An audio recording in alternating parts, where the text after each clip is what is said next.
അപ്പം മനുഷ്യനുള്ള ഏറ്റവും വലിയ കഴിവ് എന്താണ്? സ്നേഹിക്കാനും സ്നേഹിക്കപ്പെടുവാനുള്ള കഴിവാണ്. It's all about person is all about relationship. John Paul രണ്ടാമനെന്ന ആ വലിയ പോപ്പ് പറഞ്ഞിരിക്കുന്ന ഏറ്റവും മഹത്തായ ഒരു ഡെഫിനിഷനാണ് person is all about relationship. വ്യക്തി എന്ന് പറയുന്നത് എന്തുമാത്രമാണ്? ബന്ധം മാത്രം. ബന്ധങ്ങളിലൂടെയാണ് വ്യക്തികൾ വളരുന്നത്. ബന്ധങ്ങളിലൂടെ വ്യക്തികൾ വളരാവും. ഞാൻ ചിന്തയ്ക്ക് വേണ്ടി പറയാം. പക്ഷേ ഇന്ന് ആ കാലമൊക്കെ മാറുകയാണ്. നമ്മളൊരു വീട്ടിൽ ജനിച്ച് വളർന്നപ്പോൾ ഒരു ഇന്ത്യൻ കോണ്ടസ്റ്റിൽ നിന്ന് ജനിച്ച് വളർന്നവരാണ് ഇവിടെ ഇരിക്കുന്ന ബഹുഭൂരിപക്ഷം പേര്. അപ്പോൾ നമ്മൾ വളർന്നതിൻ്റെ ഒരു 80% 90% നമ്മളെ രൂപപ്പെടുത്തിയത് ബന്ധങ്ങളായിരുന്നു, അല്ലേ? ബന്ധങ്ങളായിരുന്നു. ഒരു 10% മീഡിയ രൂപപ്പെടുത്തിയിട്ടുള്ളൂ. 10% മീഡിയ. അന്ന് മീഡിയ ഇല്ലായിരുന്നു. ആകെപ്പാടെ ഉള്ളത് മനോരമ പത്രം, പിന്നെ ഒരു റേഡിയോ ആകാശവാണി, അതിങ്ങനെ ഓണാക്കി വരുന്നു. പിന്നെ ഒരു 80കളൊക്കെ കഴിഞ്ഞപ്പോഴത്തേന് ചെറിയ TV വന്നു, ബ്ലാക്ക് ആൻഡ് വൈറ്റ്. അത് കിട്ടണമെങ്കിൽ മേളിലൊരു സാധനം വെക്കണമായിരുന്നു. എന്താ? ആൻറ്റിന. അത് കാറ്റടിച്ചാൽ ഇത് അങ്ങോട്ടും ഇങ്ങോട്ടും പോയാൽ പിന്നെന്തോ വരും? TVക്കകത്ത് റെയിൻസ് വരും. അപ്പോൾ അപ്പച്ചൻ മേളിൽ കയറും. മേളിൽ കയറിയിട്ട് തിരിക്കും. മേളിൽ നിന്നുകൊണ്ട് ചോദിക്കും, കിട്ടിയോ? ഓർമ്മേണ്ടതൊക്കെ. അപ്പോൾ ഇത് ശരിക്കും ആ പാടെ കിട്ടുന്ന ദൂരദർശനാണ്. ഇത് മേളിൽ കയറി കറക്കിയാലും കിട്ടുന്നത് എന്താ? ദൂരദർശന. അപ്പോൾ ദൂരദർശൻ കിട്ടി കുറച്ച് കഴിയുമ്പോൾ അത് ഹിന്ദി ആകുമ്പോൾ നമ്മളത് ഓഫ് ചെയ്യും. കാരണം ഹിന്ദി അമ്മാരെ ദേശീയ ഭാഷയെ, പക്ഷേ രാഷ്ട്രഭാഷയെ നമുക്ക് തോടാത്താടവും മാലും ആയതുകൊണ്ട് നമ്മളതങ്ങ് ഓഫ് ചെയ്യും. അപ്പം ആ പാടെ നമ്മളെ രൂപപ്പെടുത്തുന്നത് പിന്നെ ബന്ധങ്ങളാണ്. ആ ബന്ധങ്ങൾ ഒത്തിരി പേരുണ്ടായിരുന്നു. ഞാൻ ചിന്തിക്കാൻ വേണ്ടി പറയുക. അപ്പനുണ്ടായിരുന്നു, പപ്പ അല്ലെ അച്ഛനുണ്ടായിരുന്നു, അമ്മയുണ്ട്. പക്ഷേ അപ്പൻ മാത്രമല്ല വീട്ടിൽ. ആരുണ്ട്? അപ്പാപ്പനുണ്ട്. 3-4 അപ്പാപ്പന്മാരുണ്ടെങ്കിൽ ഓരോ അപ്പന്മാർക്കും ഓരോ പേരുണ്ട്. ഇത് വല്യപ്പാപ്പൻ, കൊച്ചപ്പാപ്പൻ, ഉപ്പാപ്പൻ. അപ്പൻ്റെ ചേട്ടനുണ്ടെങ്കിൽ പിന്നെ ആരാ? വല്യപ്പ. പിന്നെ അപ്പച്ചനുണ്ടെങ്കിൽ അപ്പച്ചൻ. അപ്പച്ചൻ്റെ അനിയനാരാ? കൊച്ചപ്പച്ചൻ. അമ്മച്ചിയുടെ അനിയത്തി, 2 അനിയത്തിമാരുണ്ടെങ്കിൽ ഒന്ന് കുഞ്ഞമ്മച്ചി, ഒന്ന് കൊച്ചമ്മച്ചിയും, അല്ലെ പിന്നെ അങ്ങനെ കുറേ പേരായി. പിന്നെ ചേട്ടന്മാരുണ്ടെങ്കിൽ ആരായി? അച്ചാച്ചനായി. 2-3 ചേട്ടന്മാരുണ്ടല്ലോ. വല്യച്ചാച്ചൻ, കൊച്ചച്ചാച്ചൻ ഉണ്ടോ? ശരിയല്ലേ? ചേച്ചി ഉണ്ടല്ലോ. വലിയ ചേച്ചി, കൊച്ചി ചേച്ചി. ശരിയാണോ ഈ പറയുന്നത്? ആണോ? അമ്മയുടെ അനിയത്തി ആരാ? കുഞ്ഞമ്മ. അപ്പൻ്റെ പെങ്ങളാരാ? മാവിയാണ്. അപ്പം നമുക്ക് മാവിയുണ്ട്, മാവനുണ്ട്, കുഞ്ഞമ്മയുണ്ട്, അമ്മയുടെ ആങ്ങള അമ്മാച്ചൻ, ആങ്ങളയുടെ ഭാര്യ അമ്മായി. അപ്പോൾ അമ്മായി 2-3 അമ്മായിമാരുണ്ടെങ്കിലോ? വല്യച്ഛൻ, കൊച്ചച്ഛൻ, വല്യമ്മായി, കൊച്ചമ്മായി. അപ്പോൾ നമ്മളെ രൂപപ്പെടുത്തുന്ന എന്തുമാത്രം മനുഷ്യരാണെന്ന് നോക്കി. വല്യമ്മായി ഉണ്ട്. ഇത് പറയുമ്പോൾ എല്ലാം ഓർമ്മ വരത്തില്ലേ? കൊച്ചമ്മായി ഉണ്ട്, വല്യപ്പാപ്പനുണ്ട്, കൊച്ചപ്പാപ്പനുണ്ട്, വല്യപ്പപ്പായുണ്ട്, വല്യപ്പച്ചനുണ്ട്, കൊച്ചപ്പച്ചനുണ്ട്, കൊച്ചമ്മച്ചിയുണ്ട്, കുഞ്ഞമ്മച്ചിയുണ്ട്. അങ്ങനെ വല്യച്ചാച്ചനുണ്ട്, കൊച്ചച്ചാച്ചനുണ്ട്, അനിയനുണ്ട്, അനിയത്തിയുണ്ട്. അങ്ങനെ കുറേ പേരാണ് നമ്മളെ രൂപപ്പെടുത്തി. കുറേ പേരുടെ കൂട്ടത്തിലാണ് നമ്മൾ വളരുക. പിള്ളേരാണെങ്കിലും ഒറ്റയ്ക്കല്ല, ഒത്തിരി പിള്ളേരുണ്ട്. ഒത്തിരി പിള്ളേരുള്ളതും നല്ലതാണ്, അതും ബന്ധമാണ്. ഒറ്റ കുഞ്ഞ് മാത്രം ആകാതിരിക്കുന്നതാണ് നല്ലതെന്നാണ് എൻ്റെ ചിന്ത. കാരണം പിണങ്ങാനേ അറിയത്തുള്ളൂ. പിണങ്ങിയിട്ട് ഇണങ്ങാൻ പഠിക്കുന്ന ആരുള്ളപ്പോഴാണ് ഉള്ളത്. രണ്ടാമത്തെ കാര്യം, പങ്കുവയ്ക്കാൻ പഠിക്കുന്നത് മൂത്തതെല്ലാം ആർക്ക് കൊടുക്കും? ഇളയന് കൊടുക്കും. ഇളയതെല്ലാം നമ്മളെല്ലാം പരസ്പരം പങ്കുവെച്ച് വളരാൻ പഠിക്കുന്നത് വീട്ടിൽ. ഞാനൊരു കാര്യം പറഞ്ഞാൽ അൺപാർലമെൻ്ററി ആണെന്ന് പറയരുതേ. അൺപാർലമെൻ്ററി ആയിപ്പോയെങ്കിൽ ക്ഷമിക്കുക. പച്ചയ്ക്കെങ്ങും പറയുന്നത് തെറ്റായിപ്പോയെങ്കിൽ ക്ഷമിക്കുക.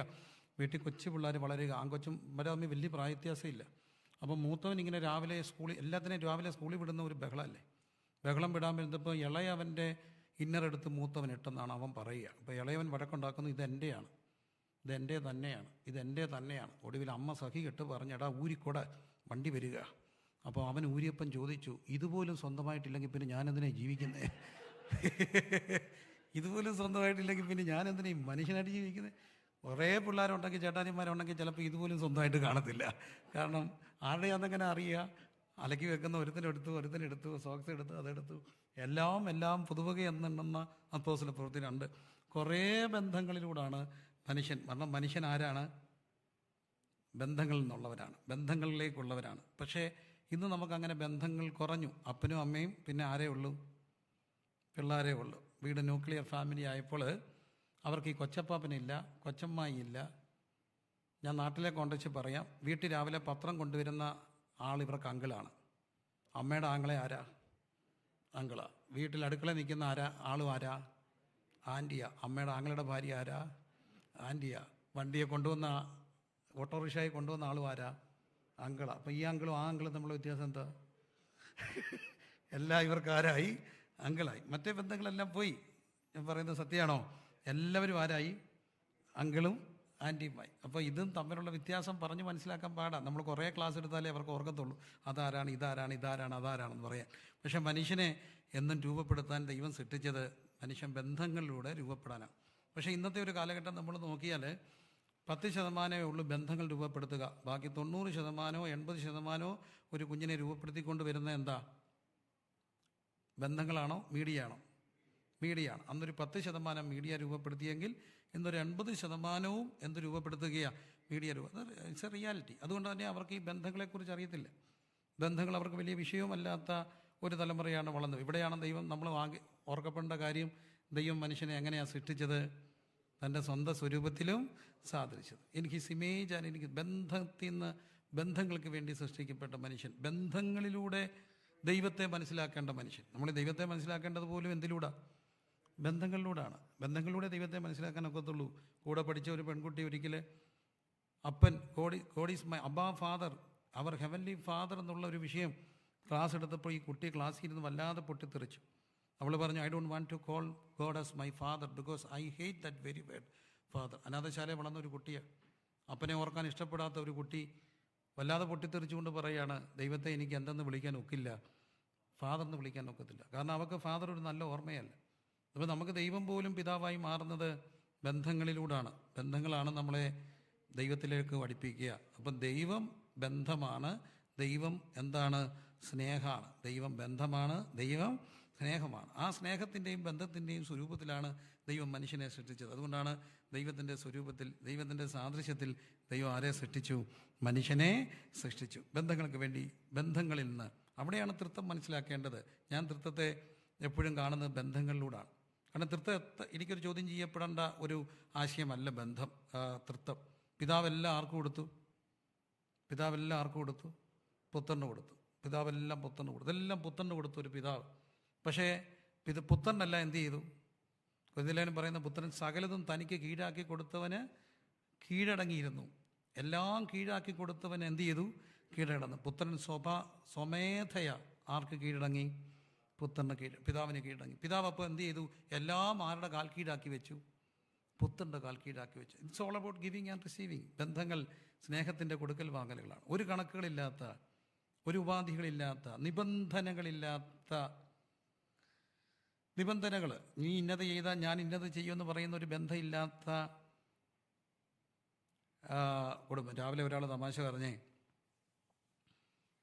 നാട്ടിൽ നിന്ന് കല്യാണം കഴിച്ച് വന്ന ഒരു മോള് രാവിലെ ചായ ഉണ്ടാക്കുമെന്ന് വെച്ചാണ് ചേട്ടനിരുന്നത്, ഭർത്താവ് ഇരുന്നത്. ചായ കിട്ടാഞ്ഞപ്പോൾ അവളോട് ചോദിച്ചു, നീ എന്നെ ചായ കൊണ്ടുവരാൻ ചോദിച്ചപ്പോൾ അവൾ പറഞ്ഞെന്ന്, ബൈബിളിൽ ഷീബ്രൂസ് ഇല്ല, ഹീബ്രൂസും ഉള്ളെന്ന്. ബൈബിളിൽ എന്തില്ല? There is only one book in the Bible, that is not Hebrews. Bru കാപ്പി ഉണ്ടാക്കാൻ പറഞ്ഞു. He suppose to make the brew, not she. അപ്പം അത് ഉപാധികളില്ലാത്ത ഒരു ബന്ധത്തെ കാണണമെങ്കിൽ, കണക്കുകളില്ലാത്ത ഒരു ബന്ധത്തെ കാണണമെങ്കിൽ എങ്ങോട്ട് നോക്കിയാൽ മതി? തൃത്വത്തെ നോക്കിയാൽ മതി, അല്ലേ? ആ തൃത്വത്തിൻ്റെ സ്വരൂപത്തിൽ ദൈവം മനുഷ്യനെ സൃഷ്ടിക്കുകയാണ്. അപ്പോൾ നമ്മളെ രൂപപ്പെടുത്തിയ ഒത്തിരി ബന്ധങ്ങളുണ്ട്. ആ ബന്ധങ്ങൾ വീട് മാത്രമല്ല, സഭയാണ്. വീട് കഴിഞ്ഞാൽ പിന്നെ ഒരു ക്രൈസ്തവൻ്റെ, ഒരു വിശ്വാസിയുടെ ഓർമ്മ രൂപപ്പെടൽ എന്തുമായിട്ട് ബന്ധപ്പെട്ടതാണ്? സഭയുമായിട്ട് ബന്ധപ്പെട്ടതാണ്. അവിടെ നിരവധി ദൈവദാസന്മാരുണ്ട്. സ്നേഹത്തോട് ചേർത്ത് പിടിച്ചവരുണ്ട്, ചിലപ്പോൾ ശാസിച്ചവരുണ്ട്, സൺഡേ സ്കൂൾ പഠിപ്പിച്ചവരുണ്ട്, പ്രാർത്ഥിച്ചവരുണ്ട്, ഒത്തിരി കൂട്ടായ്മകൾക്ക് പോയപ്പം കിട്ടിയ സുഹൃത്തുക്കളുണ്ട്. എന്തെല്ലാം ബന്ധങ്ങളാണ്. അപ്പോൾ വീണ്ടും നമ്മുടെ ബന്ധങ്ങൾ വലുതാകുകയാണ്. രൂപപ്പെടുത്തുന്ന രണ്ടാമത്തെ ഒരു കുടുംബമാണ് സഭ എന്ന് പറയുന്നത്. അപ്പോൾ എല്ലാ ബന്ധങ്ങൾക്കായും ഒരു നിമിഷം കരങ്ങൾ ഉയർത്തി ദൈവത്തിനൊന്ന് സ്തോത്രം. കരങ്ങളെല്ലാം ഉയർത്തി കുറേ ബന്ധങ്ങളാണ് നമ്മളാക്കിയത്. നമ്മളാക്കിയ എത്രയോ പേരുടെ ഓർമ്മ. ഒരു പക്ഷേ അവരൊന്നും ഇന്നില്ല, അവരൊക്കെ മരിച്ചു. നമ്മളെ വളർത്തിയ അപ്പച്ചൻ കാണും, അമ്മച്ചി കാണും, മടിയിലെടുത്തിൽ ആളിച്ചവൾ കാണും, വിശ്വാസത്തിൻ്റെ ആദ്യ പാഠങ്ങൾ പറഞ്ഞു തന്നവർ കാണും, നമ്മുടെ ആദ്യാക്ഷരം കുറിപ്പിച്ചവർ കാണും, ആദ്യത്തെ വാക്യം പഠിപ്പിച്ചവർ കാണും. അങ്ങനെ എത്രയോ പേര് നമ്മുടെ ബന്ധങ്ങളെ വളർച്ചയെ രൂപപ്പെടുത്തി. കാരണം മനുഷ്യൻ ബന്ധങ്ങളാണ്, മനുഷ്യൻ ബന്ധങ്ങൾക്ക് വേണ്ടിയുള്ളതാണ്. ദൈവം തൻ്റെ സ്വരൂപത്തിലും തൻ്റെ സാദൃശ്യത്തിലും ആരെ സൃഷ്ടിച്ചു? മനുഷ്യനെ സൃഷ്ടിച്ചു, അല്ലേ? അന്ന് എല്ലാം ബന്ധങ്ങൾ, ഞാൻ ബന്ധങ്ങളുടെ ഒരു പവിത്രത പറയുകയാണ്. ബന്ധങ്ങൾ വലുതാണ്, ബന്ധത്തിന് വേണ്ടിയാണ് ദൈവം മനുഷ്യനെ സൃഷ്ടിച്ച് എന്നുള്ളത്. അപ്പം ബന്ധങ്ങളില്ലാത്ത മനുഷ്യൻ, ബന്ധങ്ങളിൽ നിന്ന് ഈ നമ്മൾ ഈ വേർപാട് പറയുമ്പോൾ ഓർത്തോണേ, സെപ്പറേഷൻ ഇറ്റ് നോട്ട് ഐസൊലേഷൻ. നമ്മൾ പലപ്പോഴും വേർപാടിനെ ഐസൊലേഷനായിട്ടാണ് കാണുന്നത്. സെപ്പറേഷൻ എന്ന് പറയുന്നത് എന്തല്ല, ഐസൊലേഷൻ അല്ല, ബന്ധങ്ങളിൽ നിന്ന് അറ്റുപോകുന്ന അല്ല. ദൈവം തൻ്റെ സ്വരൂപത്തിൽ മനുഷ്യനെ സൃഷ്ടിച്ചു. അങ്ങനെ ദൈവം തൻ്റെ സ്വരൂപത്തിൽ, വീണ്ടും പറയുന്ന 27-ാമത്തെ വാക്യം, ദൈവം തൻ്റെ സ്വരൂപത്തിൽ മനുഷ്യനെ സൃഷ്ടിച്ചു. ദൈവത്തിൻ്റെ സ്വരൂപത്തിൽ അവരെ സൃഷ്ടിച്ചു, ആണും പെണ്ണുമായിട്ട് അവരെ സൃഷ്ടിച്ചു. അങ്ങനെ സൃഷ്ടിക്കപ്പെട്ട മനുഷ്യനെ ദൈവം ഉൽപ്പത്തി പുസ്തകം 31-ാമത് വാക്യത്തിൽ കാണുകയാണ്, 1:31. താൻ ഉണ്ടാക്കിയതിനൊക്കെയും ദൈവം നോക്കി, അതെന്തെന്ന് കണ്ടു? എത്രയും നല്ലതെന്നല്ല, എത്രയും നല്ലത്. അങ്ങനെയല്ലേ എഴുതിയിരിക്കുക? എത്രയും നല്ലതെന്ന് ദൈവം എന്ത് ചെയ്തു? കണ്ടു. എത്രയും, very good, and it was very good. നേരത്തെ അല്ല പറഞ്ഞിരിക്കുന്നത് ദൈവം നല്ലതെന്ന് കണ്ടെന്നാണ്. പക്ഷേ മനുഷ്യനെ സൃഷ്ടിച്ചിട്ട് ദൈവം കണ്ടു, എന്തെന്ന് കണ്ടു? എത്രയും നല്ലത്. ഉൽപ്പത്തി പുസ്തകം 1-ാം അധ്യായം അവസാനിക്കുന്നത് മനുഷ്യൻ എത്രയും നല്ലതാണ്. ദൈവത്തിൻ്റെ കണ്ണിൽ കൂടാണ് മനുഷ്യനെ കാണേണ്ടത്. ദൈവത്തിൻ്റെ മനുഷ്യനെ കാണുമ്പോൾ എല്ലാ മനുഷ്യരും ആരാണ്? നല്ലതാണ്. എല്ലാ മനുഷ്യരിലും ഒരു നന്മയുണ്ട്. നമുക്ക് ഈ നന്മയില്ലെന്ന് ചിന്തിക്കുന്ന മനുഷ്യരിലും എന്തുണ്ട്? നന്മയുണ്ട്. നമ്മൾ പലപ്പോഴും നമ്മളെ കാണുന്നത് മറ്റ് പലരും നമ്മളെ പറഞ്ഞ വാക്കുകളിലൂടെയാണ്. നമ്മളെ കാണുക. എത്രയോ കോംപ്ലക്സ് അതുകൊണ്ട് വളർന്നാലും കാണും. സുന്ദരി ചില വീട്ടിൽ കാണും, ഒരു മോള് നല്ല വെളുത്തായിരിക്കും, അതേ വീട്ടിൽ ജനിക്കുന്ന ഒരു കുഞ്ഞോ ചിലപ്പം കറുത്തായിരിക്കും. അതിന് നമുക്ക് പ്രത്യേകിച്ച് റീസണൊന്നുമില്ല. കാരണം ക്രോമസോം വരുമ്പം ഈ അപ്പൻ്റെ അമ്മയുടെ 23 ക്രോമസോം ഉള്ളപ്പം തന്നെ വല്യപ്പൻ്റെ 11 കാണും, വല്യമ്മച്ചയുടെ 5.5 കാണും. അങ്ങനെ ഒരു 10 തലമുറയുടെ ക്രോമസോം നമ്മുടെ ദേഹത്ത് കാണും. അങ്ങനെയാണ് കണക്ക്. അതുകൊണ്ടാണ് ഈ മക്കൾ അവരിലൂടെ ജീവിക്കപ്പെടുകയാണ്. അപ്പോൾ ആരുടെയെങ്കിലുമൊക്കെ സ്വഭാവവും ഭാവവും ഒക്കെ ഇങ്ങനെ കയറി വരാറുണ്ട്. അപ്പോൾ അതുകൊണ്ട് തന്നെ നമ്മളെ കാണുന്നത് പലപ്പോഴും മറ്റുള്ളവർ നമ്മളെ പറഞ്ഞ വാക്കുകളിലൂടെ. നല്ല വെളുത്ത കുഞ്ഞിനെ അവരെടുത്ത് വിളിച്ചു സുന്ദരി കുട്ടിയെ, കറുത്ത മോളെ അവരെന്താ വിളിച്ചു? ബ്ലാക്കി മോളെ ഞങ്ങൾ വിളിച്ചു, അല്ലേ? അപ്പം കുഞ്ഞിന് കറുപ്പിനോടൊരു ബുദ്ധിമുട്ട് തോന്നി, വെളുത്തതിനൊരു സൗന്ദര്യം തോന്നി. നല്ല വണ്ണമുള്ളവരെ നമ്മൾ ചിലപ്പം പൊണ്ണത്തടിയാന്ന് വിളിച്ചു. അങ്ങനെ മനുഷ്യൻ നല്ല ബുദ്ധിയുള്ളവർ മിടുക്കരാണെങ്കിൽ നമ്മളതിനെ നല്ല എക്സലൻ്റ് എന്ന് പറഞ്ഞു. മാർക്കൊക്കെ കുറവാണെങ്കിൽ എന്തെന്ന് വിളിച്ചു?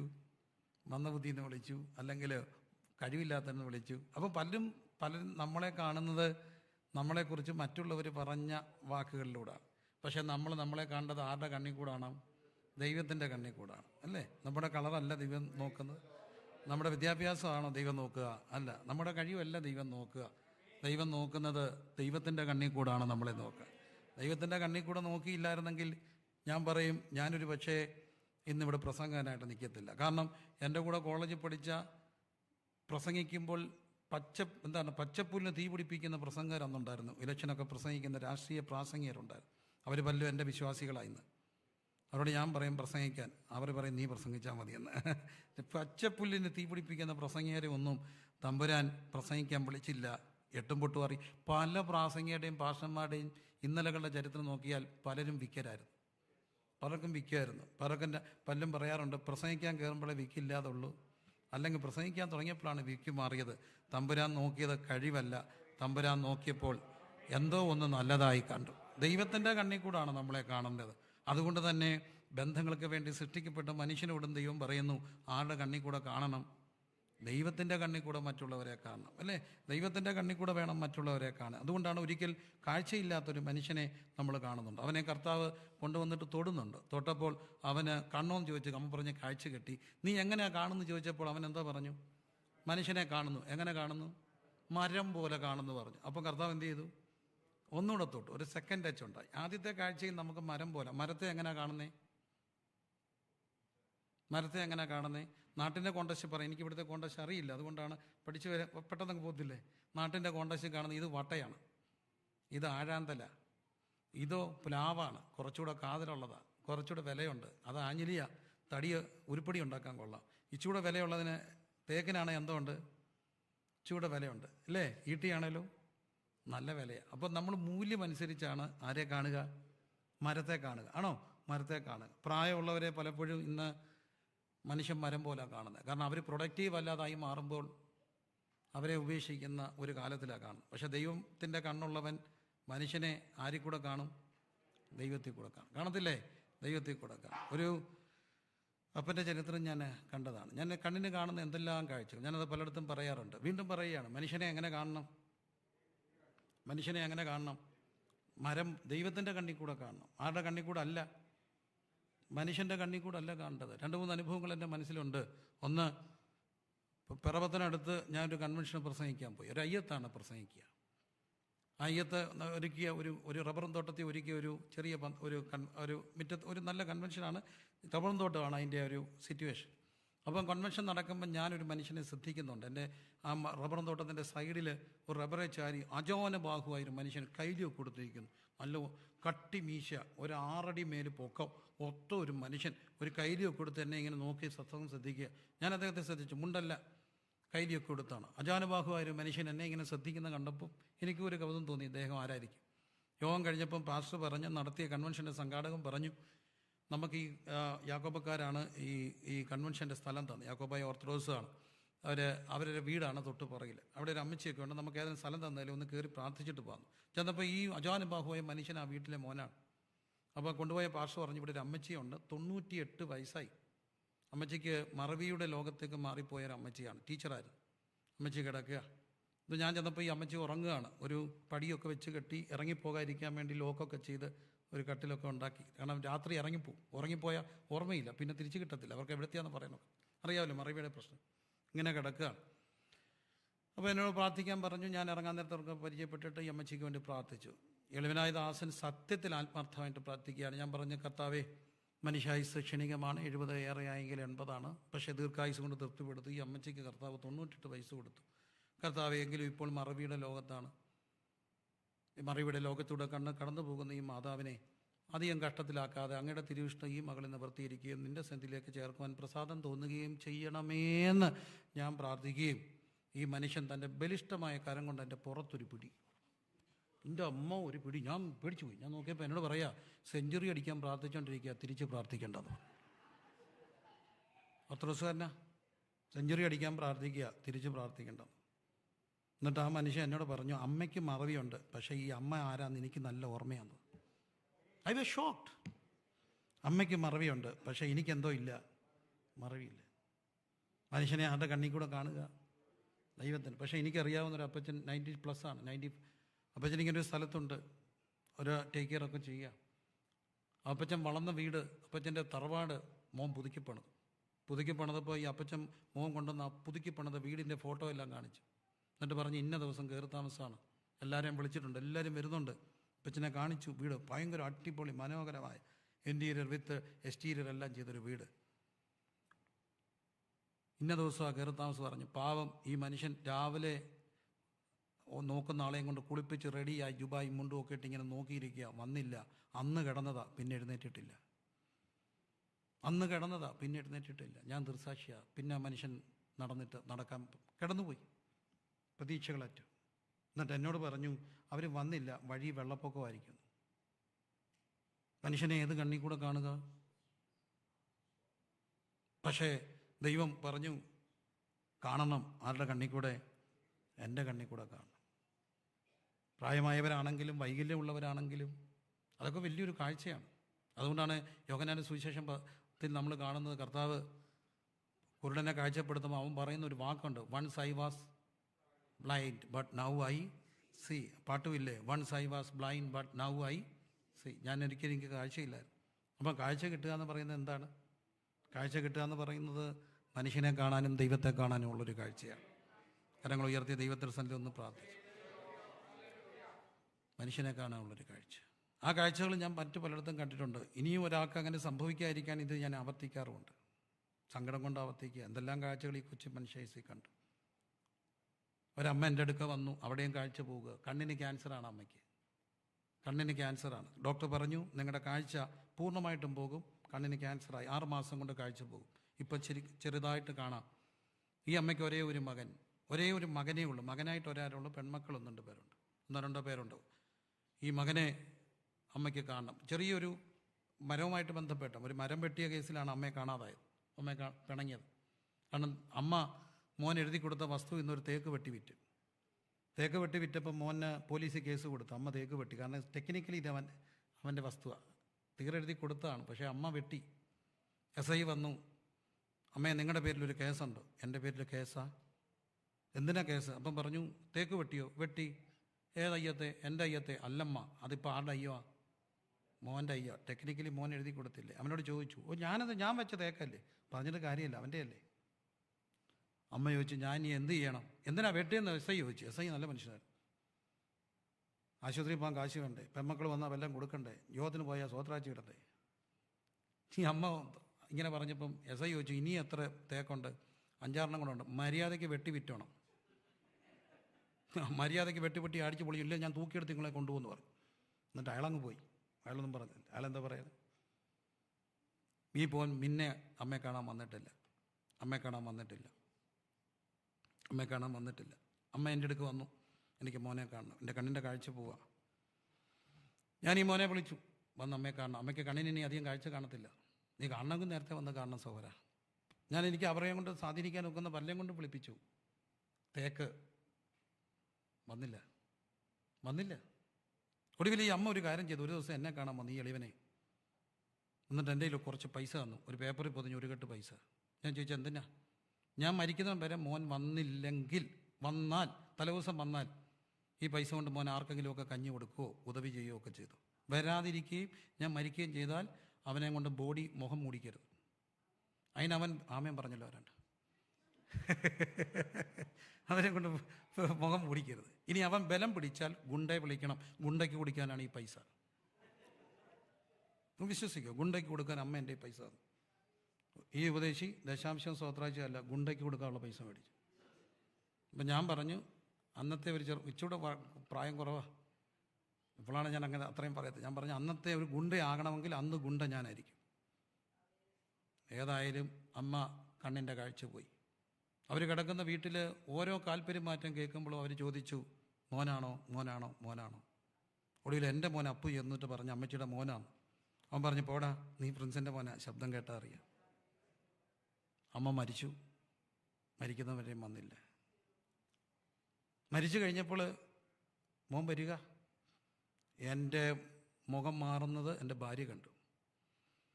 അവിടെ വീടാൻ കോഴിക്കോട് എൻ്റെ കൂടെ ഉണ്ട്. എന്നോട് പറഞ്ഞു, ഇന്നിവിടെ പ്രശ്നം ഉണ്ടാക്കിയെങ്കിൽ ഞാൻ ഇട്ടേച്ച് കോഴിക്കോട്ട് പോകും, പിന്നെ കിട്ടാൻ പാടാ, ദൂരെയാണ്. മര്യാദയ്ക്ക് നിന്നോണം. ചിലപ്പം നമ്മൾ പറയും പെൺവഴി കേൾക്കുന്നു പെരുവഴിയില്ല. ചിലപ്പോൾ ഇത് കേട്ടില്ലെങ്കിൽ അപകടമോ. ചിലപ്പോൾ ഇവർ പറയുന്നത് അച്ചട്ട. ചിലപ്പോൾ അവർ പറയത്തില്ല ആ മനുഷ്യൻ ശരിയല്ലായിരിക്കും. ഇവർക്ക് എന്തോ ഒരു ഇന്ദ്രിയ എന്താ പറഞ്ഞ് ഒരു പ്രത്യേക കണ്ണുണ്ട് ചില കാര്യങ്ങളിൽ. അപ്പോൾ ചിലപ്പോഴൊക്കെ കേൾക്കുന്നതല്ല, എല്ലാം കേട്ടില്ലെങ്കിലും ചിലതെങ്കിലുമൊക്കെ എന്ത് ചെയ്യണം, കേൾക്കണം. അന്ന് ഞാൻ പക്ഷേ അങ്ങനെ അങ്ങ് വിടാൻ നോക്കുമോ? അപ്പോൾ എൻ്റെ കൂടെ ശുശ്രൂഷിക്കേണ്ട ഒരു ദിവസം പറഞ്ഞാൽ എന്നെ കൊണ്ടൊക്കെ ഇല്ല, ഞാൻ വല്ലതൊക്കെ പറഞ്ഞു പോകും. അതുകൊണ്ട് ഞാൻ പ്രസംഗിക്കത്തില്ല, എല്ലാവരും എന്നെ ഏൽപ്പിച്ചു. ഞാൻ എന്തെങ്കിലുമൊക്കെ പറയണ്ടേ. അതല്ല, അന്ന് ഞാൻ നല്ലൊരു പ്രസംഗിച്ചു. ഞാൻ പ്രസംഗിച്ചു, എല്ലാ മലയാളിയും പാട്ട് പാടും. All Malayalees are good singers. നിങ്ങൾ മാത്രമല്ല, all every Malayalees are good singers. പക്ഷേ എപ്പോഴാണ് ഞങ്ങൾ പാടുന്നറിയാവോ? ഞങ്ങൾ ബാത്റൂമിൽ കുളിച്ച് പൂക്കളെ സോപ്പിടുമ്പം പാട്ട് പാടും. അടിപൊളി പാട്ടാണ് പാടുക. പൂക്കളയിലോട്ട് പിയേഴ്സ് ഇട്ട് അങ്ങോട്ട് ഒരയ്ക്കുമ്പോൾ ഒരു പാട്ടുണ്ട്. ആ പാട്ടൊക്കെയാണ് ബാത്റൂമിൽ കൂടെ കേട്ടിട്ടില്ലേ? ആ പാട്ട് എപ്പോഴാണ്? പൂക്കളെ ഉരയ്ക്കുമ്പം പാടുന്നത്. പൂക്കളെ ആരെ ഓർക്കാനാ? വെല്ലിപ്പാട്ടാൻ, ആമ്പിളിക്കോട് ആരെ ഓർക്കാനാ? അമ്മയെ ഓർക്കാനാ. പൂക്കളുള്ളവൻ മറക്കരുതാത്തൊരു കാര്യമുണ്ട് അമ്മ. പൂക്കളില്ലാത്തവൻ മറക്കരുതാത്തൊരു കാര്യമുണ്ട് അമ്മ. മനുഷ്യൻ്റെ ബന്ധങ്ങളിൽ കൂടെ കാണുന്നുണ്ട്. എന്നിട്ട് ഞാനൊരു കഥ പറഞ്ഞു. കഥയും നടന്നാണ്. അടുത്ത സംഭവം, തമിഴ്നാട്ടുകാരനൊരു സഹോദരൻ ഞങ്ങളുടെ കൂടെ ഉണ്ടായിരുന്നു. അപ്പോൾ അദ്ദേഹത്തിൻ്റെ അമ്മ മരിച്ചു എന്നാ കേട്ടെ. ഇയാളൊറ്റ മോന, വിഷമിച്ചു. ഞാനും കൂടെ പോയി. ഞാൻ പറഞ്ഞു, സങ്കടപ്പെടേണ്ട സഹോദരൻ, ഒറ്റയ്ക്ക് പോകണ്ട, ഞാനോട് വരാം. അങ്ങനെ ഞങ്ങൾ രണ്ടും കൂടെ പോവാണ്. അങ്ങ് നാഗർകോവിനടുത്ത് പോകണം. രാത്രി ഏറെ വൈകി അവരുടെ വീട്ടിൽ ചെന്നു. വീടെടുക്കാറായപ്പം മരിച്ചു എന്നുള്ള വാർത്തയിലാണ് ചെല്ലുക. പക്ഷേ വീടിനോട് അടുത്തപ്പം ഒത്തിരി ആൾക്കാരൊക്കെ നിൽപ്പുണ്ട് അവിടെ. CSIക്കാരാണ് അവർ. ഈ സൗത്ത് കേരള ഡയോസിസിലെ കന്യാകുമാരി ഡയോസിസിലുള്ള CSI ഗ്രൂപ്പിൽപ്പെട്ടവരാണ്. അവരെല്ലാവരും അവിടെ ഉണ്ട്. ഒത്തിരി പേര് അയൽക്കാരും ബന്ധുക്കളും ഒക്കെ ഉണ്ട്. അപ്പോൾ ഒരു മനുഷ്യൻ ഓടി വന്നിട്ട് പറഞ്ഞു, പെട്ടെന്ന് ചെല്ലണം, നിന്നെ നോക്കി കിടക്കുക. അപ്പോൾ ഞാൻ ചോദിച്ചു, മരിച്ചില്ലേ? ചെല്ലേ. അപ്പോൾ ചെന്നപ്പോൾ ആൾക്കാരെല്ലാം പാട്ടൊക്കെ പാടി ഇരിപ്പുണ്ട്. അമ്മ മരിച്ച പോലെ കിടപ്പുണ്ട്. പക്ഷെ സൂക്ഷിച്ച് നോക്കുമ്പം കാണാം അമ്മയുടെ തൊണ്ടക്കുഴി ഒരു ചെറിയ അനക്കം, ചെറിയ അനക്കം കാണാനില്ല, സൂക്ഷിച്ച് നോക്കിയാലേ കാണത്തു. ഞാൻ എൻ്റെ കണ്ണിന് മിസ്റ്റീരിയസ് ആയിട്ടൊരു കാഴ്ച കണ്ടു. ഈ മോഹൻ കുത്തി അവിടെ ഇരുന്ന് കുറേ മുട്ടുകുത്തിയിരുന്ന് അമ്മയ്ക്ക് കുറേ ഉമ്മയൊക്കെ കൊടുത്തു. അമ്മയുടെ തലയിൽ കുറേ ഉമ്മയൊക്കെ കൊടുത്ത് അമ്മയുടെ ചെവി പറഞ്ഞു, അപ്പനെ ഞാൻ കൊണ്ടുപോയി നോക്കിക്കോളാം എന്ന് പറഞ്ഞു. അത്ഭുതം, ഈ അമ്മ കണ്ണു തുറന്നു. ഒരു തുള്ളി കണ്ണീര്, ഒരു ചിരി, കണ്ണടച്ചു. ഇവരിങ്ങനെ കാത്തു കിടക്കുക. ആരെ നോക്കി? മോനെ നോക്കി കിടക്കുക. മിസ്റ്ററിയായി ഇതല്ല, എല്ലാം മിസ്റ്ററികളാണ്. അതുകൊണ്ടാണ് ദൈവം മനുഷ്യനെ സൃഷ്ടിച്ചത് എന്തിൻ്റെ പേരിലാണ്? ബന്ധങ്ങളിലാണ്. അതുകൊണ്ടാണ് എല്ലാവരെയും കാണണം. ആരുടെ കണ്ണിൽ കൂടെ? ദൈവത്തിൻ്റെ കണ്ണിൽ കൂടെ കാണണം. കരങ്ങളെല്ലാം ഉയർത്തി ഒന്ന് പ്രാർത്ഥിച്ചേ. കുറച്ചുകൂടെ തെളിമ, കാഴ്ച വേണം. കാഴ്ച വേണം. കാഴ്ച ആരെ കാണാൻ? ബന്ധങ്ങളെ കാണാനുള്ള കാഴ്ച അല്ലേ? ബന്ധങ്ങളെ കാണാൻ. അതുകൊണ്ടാണ് തമ്പുരാൻ എല്ലാം ഞാനിങ്ങനെ ഉടഞ്ഞു പോയ ചില നിമിഷങ്ങളുണ്ട്. സെൻറ്ററിൻ്റെ ശുശ്രൂഷയുണ്ട്. കുറേ നല്ല ദൈവദാസന്മാർ 19 സഭകളോട് ഞങ്ങളുടെ സെൻറ്ററിലുണ്ട്. അപ്പോൾ സെൻറ്ററിലെ എല്ലാത്തിനും പോകാനും നോക്കാറില്ല, പക്ഷെ നല്ലൊരു ടീമുണ്ട്. അവരെല്ലാം ലീഡേഴ്സാണ്. നല്ലൊരു ലീഡർഷിപ്പിൻ്റെ ഒരു ടീമുള്ളതുകൊണ്ട് അവർ ചെയ്തോളും. എന്നിട്ടും ഒരു ദൈവദാസൻ എന്നെ വിളിച്ചിട്ട് പറഞ്ഞൊരു മരണമുണ്ട്, പാസ്റ്റർ വരണമെന്നൊന്നും ഇല്ല. കുഞ്ഞ് MR ആയിരുന്നു. MR ആണ് കുഞ്ഞ്. അതുകൊണ്ട് അവൻ മരിച്ചുപോയി. ഒക്കൊക്കെ ഒന്ന് വന്നേ, ഞാൻ നിർബന്ധിക്കുന്നില്ല, കാരണം ഒരു MR ആയിട്ടുള്ള കുഞ്ഞില്ല. പക്ഷേ എനിക്ക് തോന്നുന്നു അവിടെ പോകണ്ടേ. അപ്പോൾ ഞാൻ സമയം ഉണ്ടാക്കി അവിടെ പോയിട്ട് ഞാൻ പറഞ്ഞു, ഞാൻ ചെന്നപ്പോൾ അവരെടുക്കാറൊക്കെയായി. ഞാൻ താമസിച്ചു പോയി. എന്നാലും ഒരു നാട് മുഴുവൻ, ഒരു കോളനി പശ്ചാത്തലമാണ്. നാട് മുഴുവൻ നിന്ന് കരയുകയാണ്. നാട് മുഴുവൻ കരഞ്ഞപ്പോൾ പാവം പിടിച്ച കൂലിപ്പണിക്കാരനാണ്. കോളനിയാണ്, ഒരു കോളനി പശ്ചാത്തലമാണ്. കൂലിപ്പണിക്കാരനായ അപ്പൻ എഴുന്നേറ്റിട്ട് പറഞ്ഞു, കർത്താവ് ഈ കുഞ്ഞിനെ തന്നു കഴിഞ്ഞപ്പോൾ ഇലക്ഷൻ്റെ സമയത്ത് അന്ന് നിന്ന ഇലക്ഷൻ്റെ MPയോ MLA ഒക്കെ വന്നിട്ട് പറഞ്ഞു, കുഞ്ഞിനെ ഒരു സെൻട്രലിലാക്കാം, നിങ്ങൾക്ക് 2 പേർക്കും ജോലി പോകണ്ടേ, മറ്റു പിള്ളേരെ വളർത്തണ്ടേ, നിങ്ങളെ ഒന്നും പാടുപെടണ്ട, കുഞ്ഞിനെ ഞങ്ങൾ സെൻട്രലിലാക്കാം. പക്ഷേ ഞങ്ങൾ തീരുമാനിച്ചു, തമ്പുരാൻ തന്ന കുഞ്ഞിനെ സെൻട്രലിലാക്കത്തില്ല. അമ്മ ജോലിക്ക് പോകാതെ ഞങ്ങൾക്ക് ബുദ്ധിമുട്ടാണ്. എന്നിട്ടും അവനെ നോക്കി ഇന്ന് അവൻ പോവുകയാണ്. ഞാൻ കണ്ട കാഴ്ച, MR ആയ അവൻ്റെ ബോഡി എടുത്തപ്പോൾ അവൻ്റെ കൂടെ ഇളയ അവന് മയങ്ങി വീഴുക, എൻ്റെ കൂടപ്പുറപ്പെ നീ പോകണം. ഒരു നാട് മുഴുവൻ കഴുകുകയാണ്, ഒരു നാട് മുഴുവൻ കരയുക. അപ്പോൾ എനിക്ക് മനസ്സിലായി, കർത്താവിൻ്റെ കണ്ണിൽ കൂടെയൊക്കെ മനുഷ്യരെ കാണുന്ന എന്തുമാത്രം മനുഷ്യരൊക്കെ ഈ ലോകത്തുണ്ട്. ആ അനിയൻ മയങ്ങി വീഴുക. ഇവിടെ ഭയങ്കര കാശൊക്കെ ഉള്ളൊരു ചേട്ടനെ അനിയനും കൂടെ വഴക്കുണ്ടായി. ചേട്ടനെ അനിയനും കൂടെ വഴക്കുണ്ടായത്, ചേട്ടൻ അനിയൻ്റെ ഈക്വലായിട്ട് അപ്പം വസ്തു വീതിച്ചു. അപ്പോൾ അനിയൻ്റെ വീതത്തിൽ കൂടുതൽ തേക്കുണ്ട്. അപ്പം ചേട്ടൻ കേസ് കൊടുത്തു, തേക്കൂടെ വീതിക്കണം എണ്ണം അനുസരിച്ച്. അപ്പം ഞാൻ ചേട്ടനോട് പറഞ്ഞു, ചേട്ടാ അങ്ങനെ ചെയ്യരുത്, സിവിൽ കേസല്ല, എത്ര നാൾ നീളും ഇത്. സിവിൽ കേസ് എന്ന് പറഞ്ഞാൽ നാട്ടിൽ തീരത്തില്ല. നമ്മൾ തീർന്നാലും സിവിൽ കേസ് തീരത്തില്ല. അതാണ് സിവിൽ കേസിൻ്റെ പ്രശ്നം. 10-20 വർഷം എടുക്കും തീരാൻ. അങ്ങനെ സിവിൽ കേസ് അറിയാമല്ലോ. സിവിൽ കേസ് കൊടുക്കരുത് ഒരിക്കലും, തീരത്തില്ല. വക്കീൽ എന്ത് കാശ് കൊണ്ടു. ഈ മിടുക്കൻ ചേട്ടൻ ഭയങ്കര കാശുള്ളവരും വിദ്യാഭ്യാസമുള്ളവനാണ്. എന്നോട് പറയുക, കേസ് നീളട്ട് ഭാഷ, അതിനാ സിവിൽ കേസ്. ഞാൻ ചോദിച്ചു, അതെന്നാ? കേസ് നീളം തോറും തേക്കിന് വണ്ണം കൂടുമെന്ന്. കേസ് നീളം തോറും തേക്കിന് വണ്ണം കൂടും. അപ്പം വക്കീലിന് കൊടുത്ത കാശ് എവത്തെ കിട്ടും? നമുക്ക് തേക്കേ കിട്ടും. മിടുക്കനാ. അങ്ങനെയാണ് പലരും കാണുക. തേക്കിൻ്റെ എണ്ണത്തേലാ, തേക്കിൻ്റെ വണ്ണത്തേലാ. പക്ഷേ MR ആയ അനിയനെ എടുത്തുകൊണ്ട് പോകുമ്പോൾ ആ കൂടപ്പുറപ്പ് മയങ്ങി വീഴുന്ന കണ്ടപ്പോൾ എനിക്ക് തോന്നി, ഇങ്ങനെയും മനുഷ്യരൊക്കെ ഉണ്ട്, ഇങ്ങനെയും മനുഷ്യരുണ്ട്. കർത്താവെ, അങ്ങയുടെ കണ്ണിൽ കൂടെയൊക്കെ എല്ലാവരെയും കാണാനുള്ള ഒരു കൃപ കിട്ടണേ എന്ന്. അത് കാശുള്ളവരെയും കഴിവുള്ളവരെയും കഴിവില്ലാത്തവരെയും പ്രായമുള്ളവരെയും കുഞ്ഞുങ്ങളെയും ബന്ധങ്ങളെയും ഒക്കെ കുറച്ചുകൂടെ ഒന്ന് ചേർത്ത് പിടിക്കാനുള്ള ഒരു കൃപ എത്രയും നല്ലതെന്ന് കണ്ട തമ്പുരാൻ്റെ ഒരു കണ്ണും തരണമേ എന്ന് പ്രാർത്ഥിക്കുന്നവരെല്ലാം അല്പസമയം ഒന്ന് പ്രാർത്ഥിക്കാമോ? വലിയ കാര്യങ്ങളൊന്നും പറഞ്ഞതായിട്ട് എനിക്കറിയില്ല, പക്ഷേ കർത്താവിൻ്റെ കണ്ണിൽ കൂടെയൊക്കെ ഒന്ന് കാണാനുള്ള ഒരു കാഴ്ച കിട്ടാൻ, കാഴ്ചയില്ലെന്നല്ല, പക്ഷേ എപ്പോഴൊക്കെയോ ഒന്ന് മരം പോലൊക്കെ കണ്ടുപോകുന്നില്ലേ, മരം പോലെ അല്ലാതെ കാണാനുള്ളൊരു കൃപ കിട്ടണമെന്ന് പ്രാർത്ഥിക്കുന്നവർ എല്ലാവരും കരങ്ങൾ ഉയർത്തിക്കുക. ആവോളം ഒന്ന് പ്രാർത്ഥിച്ച് എല്ലാ ബന്ധങ്ങളിലേക്കൊക്കെ ഒന്ന് നോക്കിക്കൊണ്ട് കുറച്ചുകൂടി ഇങ്ങനെ കർത്താവിൻ്റെ കണ്ണിൽ കൂടെ help me to see all the relationship through Jesus eyes. കർത്താവിൻ്റെ കണ്ണിൽ കൂടെ കണ്ട ആരും മോശമല്ല. കർത്താവിൻ്റെ കണ്ണിൽ കൂടെ കണ്ട ഒരാളെ ഒഴിവാക്കില്ല. കർത്താവിൻ്റെ കണ്ണിൽ കൂടെ കണ്ട ആരും പ്രൊഡക്റ്റീവ് അല്ലാതില്ല. എല്ലാ ബന്ധങ്ങളെയും അങ്ങയുടെ കണ്ണിൽ കൂടെ കാണാൻ, എല്ലാ ബന്ധങ്ങളെയും അവിടുത്തെ കണ്ണിൽ കൂടെ കാണാനുള്ള, എൻ്റെ സഭയുടെ എൻ്റെ അടുത്ത ബെഞ്ചിൽ ഇരിക്കുന്ന ആളെ ഒരു ദിവസം കാണാതായാൽ കർത്താവിൻ്റെ കണ്ണിൽ കൂടെ ഒന്ന് തിരക്കാൻ, അവർ കിടന്നു പോയാൽ ആ കണ്ണിൽ കൂടെ ഒന്ന് കാണാൻ കൃപ തരണമേ എന്ന് പ്രാർത്ഥിക്കാൻ, കുറച്ചുകൂടെ ഒന്ന് എല്ലാ ബന്ധങ്ങളെയും ചേർത്ത് പിടിക്കാൻ, മീഡിയ എല്ലാവരെയും ഫോം ചെയ്യുന്ന ഈ കാലഘട്ടത്തിൽ ബന്ധങ്ങളാൽ രൂപപ്പെടുന്ന മനുഷ്യ സൃഷ്ടിയുടെ ഉദാത്തത തിരിച്ചറിഞ്ഞ് എല്ലാ ബന്ധങ്ങളെയും കാണാൻ സഹായിക്കണമെന്ന് പ്രാർത്ഥിക്കുന്നവർ ഓർത്തേ. രൂപപ്പെടുത്തിയ എല്ലാ ബന്ധങ്ങളെ ഒരു മിനിറ്റ് ഒന്ന് ഓർത്തേ. വന്ന വഴികളിൽ അപ്പൻ, അമ്മ, ഞാൻ മുമ്പേ പറഞ്ഞ കുറേ പേരുകൾ,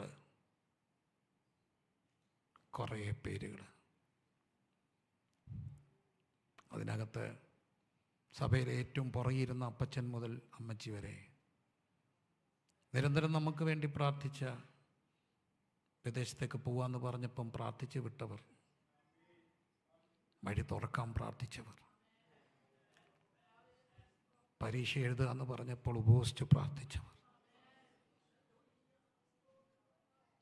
മെയ് മാസം മുതൽ വല്ലാത്തൊരു രോഗപ്രയാസത്തിൽ കൂടെ പോയി, സെൻസേഷൻ പോയി.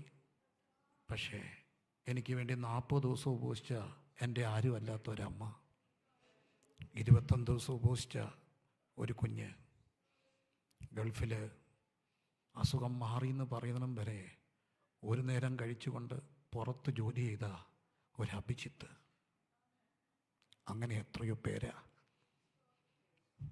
എന്നെ ഇവിടം വരെ കൊണ്ടുവന്നേ.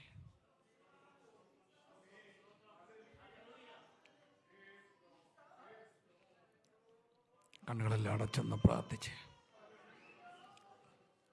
അതിലെന്തെങ്കിലുമൊക്കെ ഒന്ന് അകന്നു പോയിട്ടുണ്ടെങ്കിൽ രാത്രി എന്നെ ഒന്ന് ഓർപ്പിക്കണേന്ന് പ്രാർത്ഥിച്ച്, ചെറിയ ചെറിയ കാര്യങ്ങളുടെ പേരിൽ എവിടെയെങ്കിലൊക്കെ ഉടഞ്ഞു പോയതെല്ലാം, ഉലഞ്ഞു പോയതെല്ലാം ചേർത്ത് പിടിക്കാൻ കൃപ കിട്ടണേന്ന് പ്രാർത്ഥിച്ച്, ഏതെങ്കിലുമൊക്കെ ഒരു ബന്ധങ്ങൾ ഉലഞ്ഞു പോയിട്ടുണ്ടെങ്കിൽ അതെല്ലാം ഒന്ന് ചേർത്ത് പിടിക്കാൻ കൃപ കിട്ടണമെന്ന് പ്രാർത്ഥിക്കുന്നവർ, ഓർമ്മയില്ലവർ, മറവിയിലേക്ക് പോകാത്തവർ. മറവി ഒരു യാഥാർത്ഥ്യമാണെങ്കിലും പലപ്പോഴും ചില കാര്യങ്ങൾ മറക്കുന്നല്ല, പക്ഷെ മറന്നുപോയാൽ അത് ഭയങ്കര സങ്കടമല്ലേ. അതുകൊണ്ട് ആ കർത്താവും പറയുന്നത്, എൻ്റെ ഓർമ്മയ്ക്കായിട്ട് ഇത് ചെയ്യുവീൻ. ഓർമ്മയാണ് ഒരു മനുഷ്യനെ ഏറ്റവും അനുഗ്രഹം. ഓർമ്മ. അങ്ങനെ 1-ാം അധ്യായം 31-ാമത് വാക്യം, താൻ ഉണ്ടാക്കിയതിനെയൊക്കെയും ദൈവം നോക്കി, അത് എത്രയും നല്ലതെന്ന് കണ്ടു. എന്നിട്ട് പറഞ്ഞേ, താൻ ഉണ്ടാക്കിയതിനൊക്കെയും ദൈവം നോക്കി, അത് എത്രയും. മനുഷ്യ സൃഷ്ടിയുടെ അവസാനമാണത് പറയുക.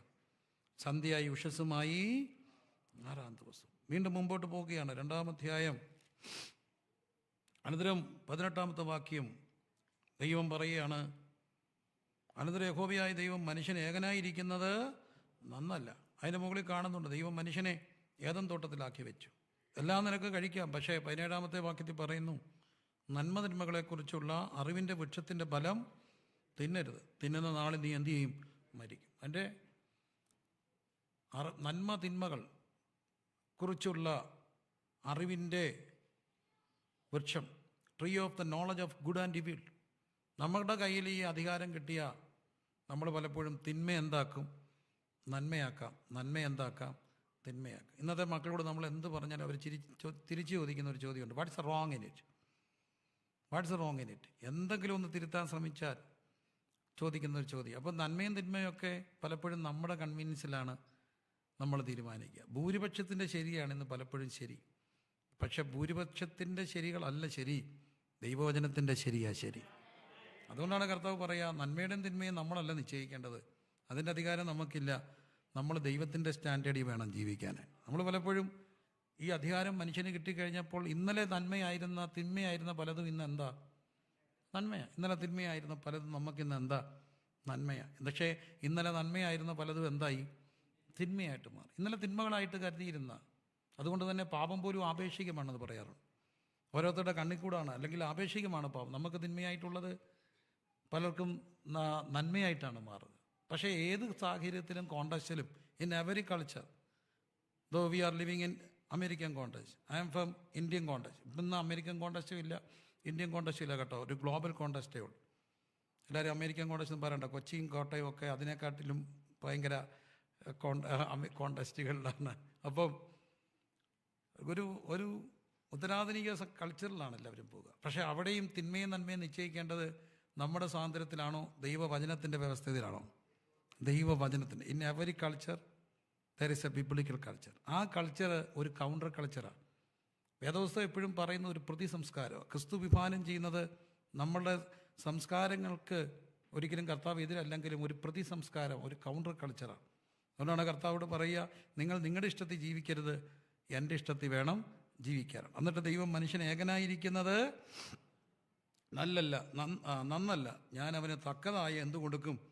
തുണയുണ്ടാക്കി കൊടുക്കുമെന്ന് പറഞ്ഞു. അങ്ങനെ ദൈവം അവന് ഗാഢ നിദ്ര വരുത്തുകയാണ്. 22-ാമത്തെ വാക്യം, യഹോവയായ ദൈവം മനുഷ്യനിൽ നിന്നെടുത്ത വാരിയെല്ലിനെ ഒരു സ്ത്രീയാക്കി അവളെ മനുഷ്യൻ്റെ അടുക്കൽ കൊണ്ടുവന്നു. മനുഷ്യൻ്റെ അടുക്കൽ കൊണ്ടുവരികയാണ്. അപ്പോൾ മനുഷ്യൻ പറയുകയാണ്, ഇവളെൻ്റെ അസ്ഥിയും എൻ്റെ മാംസത്തിൽ നിന്ന് മാംസമാണ്. ഇവളെൻ്റെ അസ്ഥിയാണ്, മാംസമാണ്. അത് ഒരു പോയറ്റിക് ലാംഗ്വേജാണ്.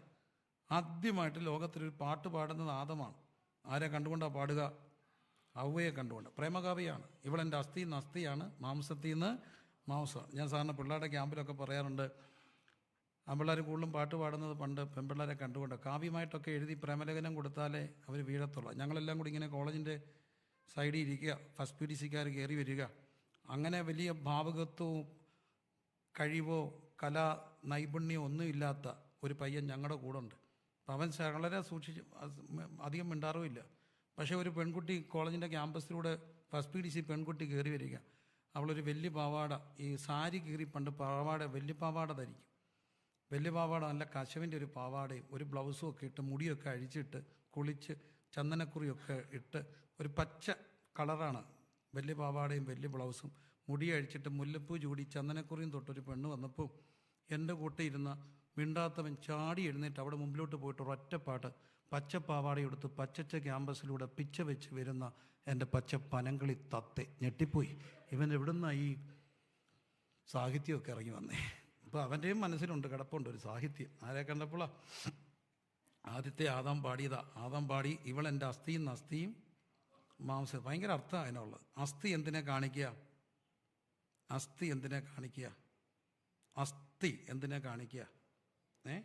ശക്തിയാണ്. മാംസം നമ്മൾ സാധാരണ പറയത്തില്ല, കർത്താവേ ഞങ്ങൾക്ക് ആത്മാവിൽ ഒരുക്കമുണ്ടെങ്കിലും ജഡമോ ബലഹീനമോ. അപ്പം മാംസം ബലഹീനതയെ കാണിക്കുന്നു, അസ്ഥി എന്തിനെ കാണിക്കുന്നു?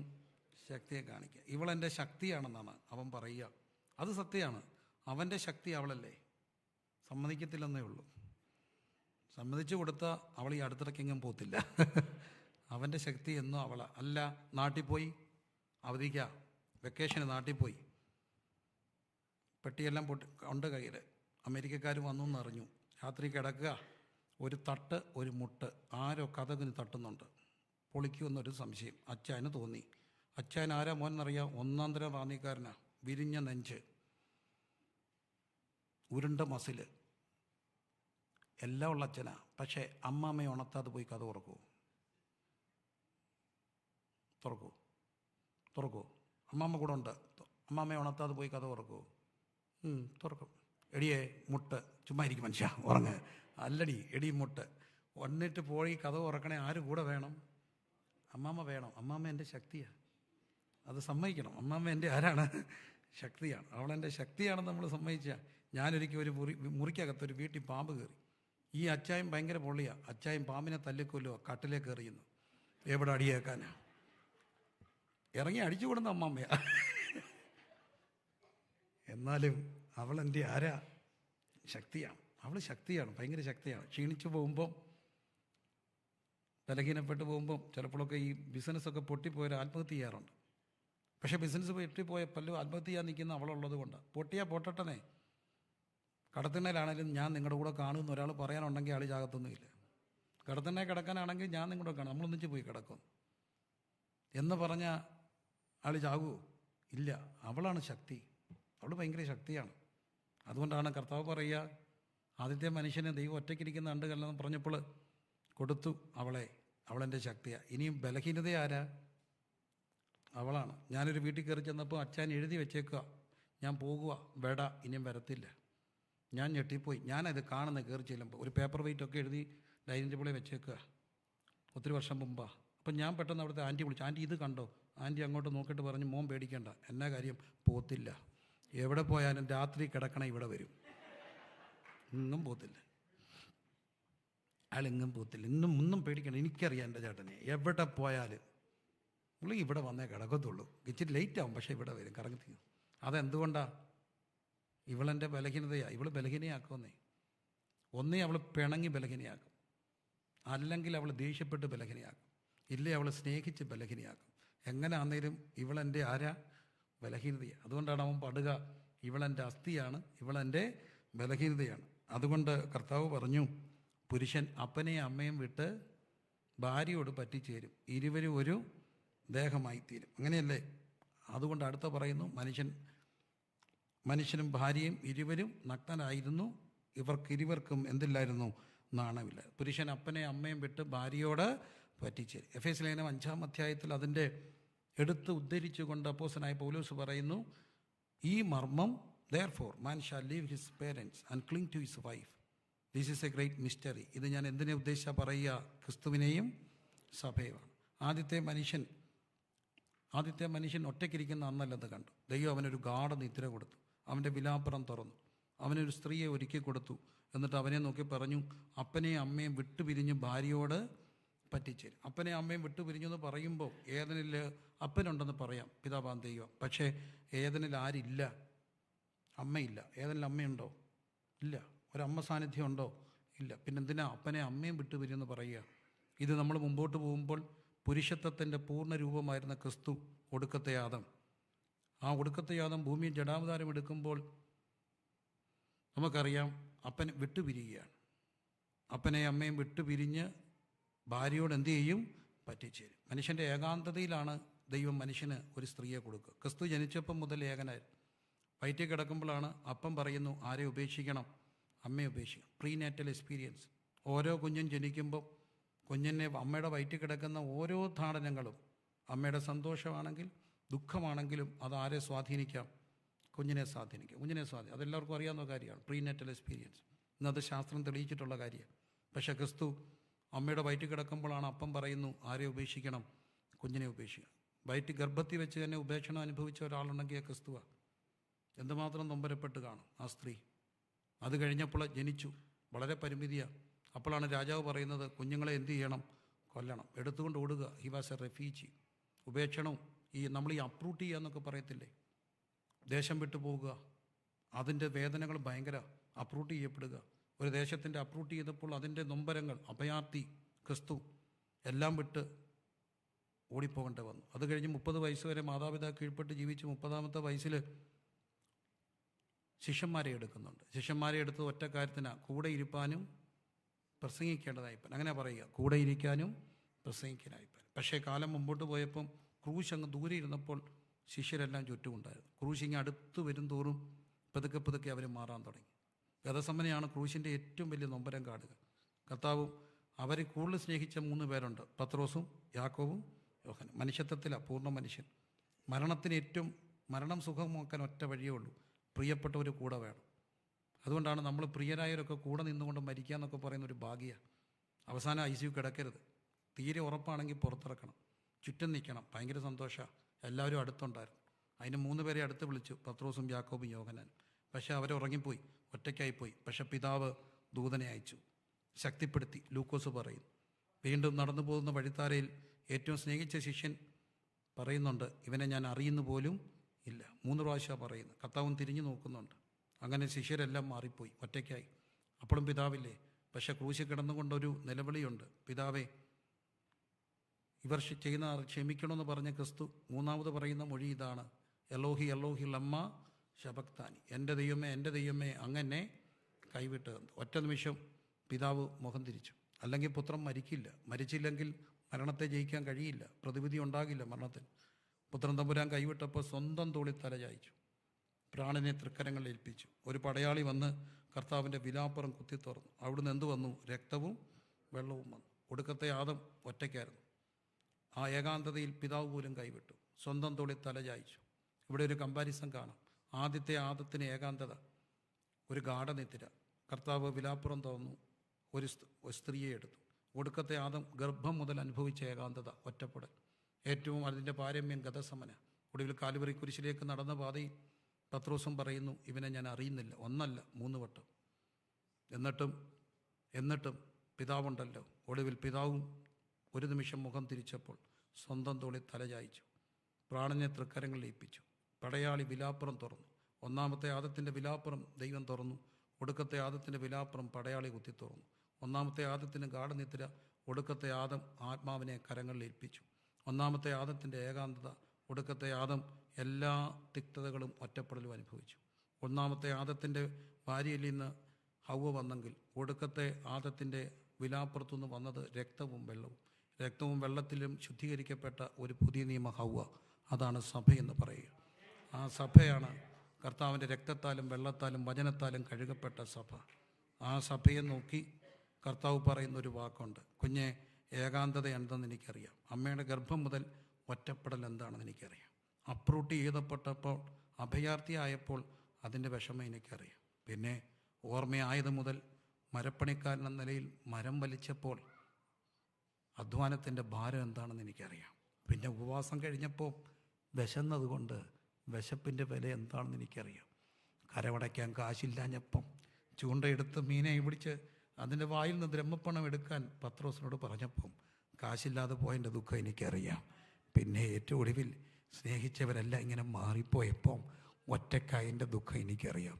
അതുകൊണ്ട് എനിക്ക് നിന്നോടൊരു കാര്യം പറയാനുണ്ട്, ഞാൻ നിന്നെ ഒരു നാളും കൈവിടുകയില്ല, ഞാൻ നിന്നെ ഒരു നാളും ഉപേക്ഷിക്കും. I will never leave U. അപ്പനെ അമ്മയും വിട്ടു, അമ്മയെ യോഹന്നാനെ ഏൽപ്പിച്ചു, ഇതാ നിൻ്റെ അമ്മ. പുരുഷൻ അപ്പനെ വിട്ടു, എൻ്റെ ദൈവമേ എൻ്റെ ദൈവമേ എന്നെ കൈവിട്ടതെന്ത്. അമ്മയെ നോക്കി പറയുന്നു, ഇതാ നിൻ്റെ അമ്മ. അപ്പനാൽ ഉപേക്ഷിക്കപ്പെട്ട അമ്മയെ യോഹന്നാൻ ഏൽപ്പിച്ചു കഴിഞ്ഞപ്പോൾ പുരുഷൻ സ്വന്തം തോളിൽ തല ചായ്ച്ചു. സഭ ക്രിസ്തുവിൻ്റെ ശരീരം, അതിൻ്റെ ശിരസ് ക്രിസ്തു, സഭ ശരീരം. അങ്ങനെയെങ്കിൽ ശിരസായ ക്രിസ്തു സ്വന്തം തോളിൽ തല ചായ്ച്ചപ്പോൾ സഭയും ക്രിസ്തു ഒന്നായി മാറി. പുരുഷൻ അപ്പനെ അമ്മയും വിട്ട് ഭാര്യയോട് പറ്റിച്ചേരും. അവൻ്റെ വിലാപ്പുറത്തുനിന്ന് പുറത്തു വന്ന രക്തത്താലും വെള്ളത്താലും കഴുകപ്പെട്ട സഭയെ ചേർത്ത് പിടിച്ച് അവളുടെ ചെവിയിൽ ആ മണവാളൻ ഇങ്ങനെ പറയും, I will never leave U nor forsake U. കാരണം ഉപേക്ഷിക്കപ്പെട്ടതിൻ്റെ നൊമ്പരം അമ്മയുടെ ഗർഭത്തിൽ കിടന്നപ്പോൾ 100% മനുഷ്യനെന്ന നിലയിൽ ഞാൻ അറിഞ്ഞു. പിന്നെ വളർച്ചയിൽ ഞാനൊരു അഭയാർത്ഥി, പിന്നെ ഞാനൊരു തൊഴിലാളി, ഒരു മരപ്പണിക്കാരൻ, അധ്വാനിക്കുന്നവരും ഭാരം ചുമക്കുന്നവരെ. ടീനേജിൻ്റെ പ്രായത്തിൽ എല്ലാവരും ബൈക്കിലേക്ക് ഇറങ്ങുമ്പോൾ അവൻ മരപ്പണിക്കാരനായിരുന്നു. പിന്നെ വിശന്നു, പിന്നിങ്ങനെ നടന്നു. അതുകൊണ്ട് എനിക്ക് നിന്നെ കളയാനൊക്കില്ല. നിൻ്റെ നൊമ്പരം ഒറ്റപ്പെടുമ്പോൾ, ഉപേക്ഷിക്കപ്പെടുമ്പോൾ, ഒറ്റയ്ക്കാകുമ്പോൾ, സങ്കടങ്ങൾ വരുമ്പോൾ, ആരെക്കാളുപരി എനിക്ക് നിന്നെ അറിയാൻ കഴിയും.